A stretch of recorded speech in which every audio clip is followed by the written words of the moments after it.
Good afternoon. My name is Rebecca Miano. I'm the Managing Director and CEO of KenGen. So excited to see you here today. And having covered our AGM, the 65th AGM of this company, and of course you saw some highlights, change of the name, Kenya Electricity Generating Company Limited will now be Kenya Electricity Generating Company, PLC, and that is a compliance issue because the law has changed and requires that all companies indicate whether they are public limited companies or they are private. So we are changing to PLC in order to comply with that law and show that we are public limited company. You also saw in our presentation, we intend to diversify our business so that we can have additional revenue streams. We will continue undertaking consultancy services, commercial drilling. Our spa and tourism will continue to be considered so that we can get more revenue for this company. The 721 megawatts projected to 2020 are all renewable and mainly geothermal. We have Olkaria V, Olkaria I, Unit 6, rehabilitation of Olkaria I. We have Olkaria VI. We have a wind project, one in Ngong, Phase 3, and Meru wind. When I give John, he will be able to give us the financials for that growth. Then on the asset-backed security, yes, we are still considering that option. Together with Africa Development Bank, a transaction advisor has been identified, and we are awaiting the findings of a study that the transaction advisor has been undertaking. Focused on revenue for the next year, our finance director will also take that. On fuel cost charges, fuel cost charges are a pass-through to the power consumers, and this is only when we use the thermos. Our thermos at the coast, Kipevu I and Kipevu III, and this is billed according to the usage of the thermal generation that we have. So every month, if you look at your bill, you find a fuel cost charge. From a Sharia on demand, we have seen quite a bit of demand. There was suppressed demand a bit in August, probably because of the election period, but after that, we have seen some growth in demand, and the peak demand has recorded 1710 megawatts and still growing, according to the figures we have received from Kenya Power. And we anticipate more growth going forward, and so our power will be sold within the market, taking into account that growth.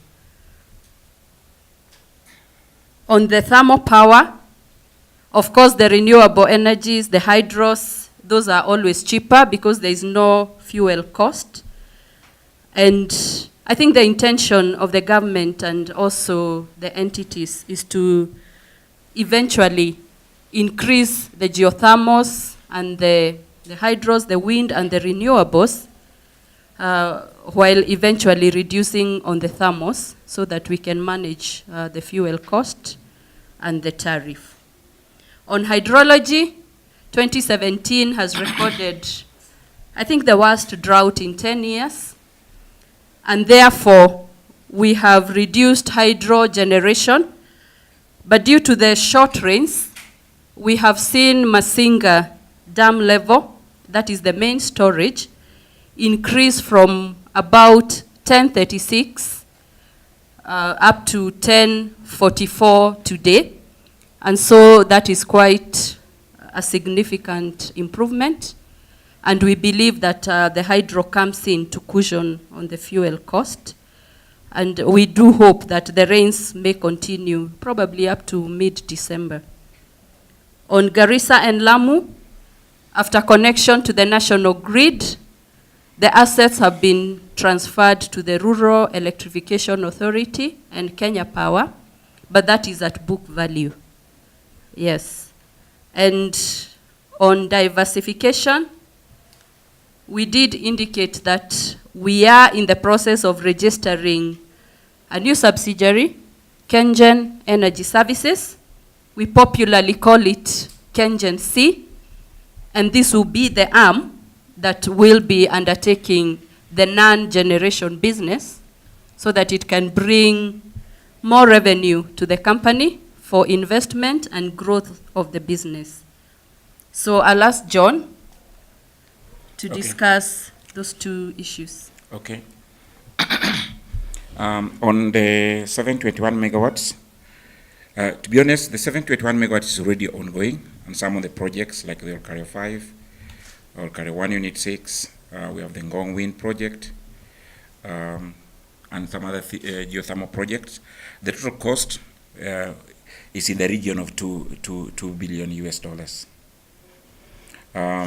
Now, some of the costs include drilling costs, which have already been funded.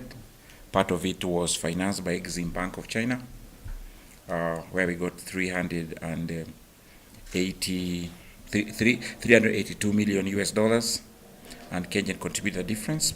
That's already done actually 3 years ago. A large chunk of it is being financed by JICA, KfW, and the European Investment Bank. We are also looking at other options in cases where we are not going to do it on balance sheet. We are looking at PPP framework. So around up to 140 megawatts of that is being considered as part of the public-private partnership that we are doing. There's also an element of it that we are doing through leasing program, and therefore it's a mix of various financing instruments from development financial institutions supported, where we have, to other more commercial and more strategic financing. In terms of debt equity ratios, our company's strategy is to attain a 70-30 debt equity ratio, and we are on target for that. As we speak today, we know we still are very strong because we have actually 53% equity and 47% debt. So we still have a lot of headroom to absorb that going forward. But as I said, we are going to do that, some of it going off balance sheet and some will be on balance sheet. In terms of revenue projection, of course, we can't give the numbers because of CMA regulations. But what I want to say is that we are very positive, as the MD did say.